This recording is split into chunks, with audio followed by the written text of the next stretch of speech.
আমরা মা মেয়ে দুজনেই শাক তুলতে চলে এসেছি। এটা হচ্ছে আমার বাড়ির সামনেই, গাছপালা আছে, একটু একটু হেলেঞ্চা শাক উঠছে। এগুলো কি না কেটে হয়? মাছ গোস্ত আমার খেতে ইচ্ছে করতেছে না, আমার শাকেই ভালো লাগে।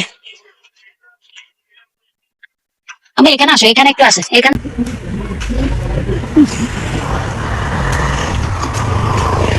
দেখুন পেঁপে গাছ আছে, পেঁপে পেঁপে, আম গাছ, পেঁপে গাছ। আমি এখান থেকে তুলো, আমি এখানে গুলো ফ্রেশ আছে না চাইপা, এখানে গুলো ফ্রেশ আছে আমু। এগুলো ফ্রেশ আছে তো, এগুলো ফ্রেশ ফ্রেশ শাক, দ্রুত তুলে গেল। তুলো তুলো, সুন্দর করে নাও, সুন্দর করে নিতে হয়। মসুর ধরো।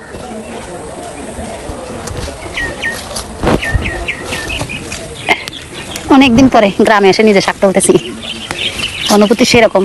ঈদের আনন্দকে কিভাবে উপভোগ করতেছেন কমেন্টে জানান।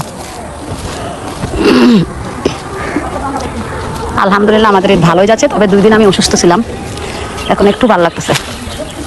এগুলো কি? এগুলো না শাক না তো। হ্যাঁ এদিকে আসো, দুষ্টামি করতে হবে না, তুমি এদিকে আসো। ও আসো আসো, পড়ে গেছি। আরেকটা এখান থেকে তোলো। গায়ের শাক তোলা শেষ।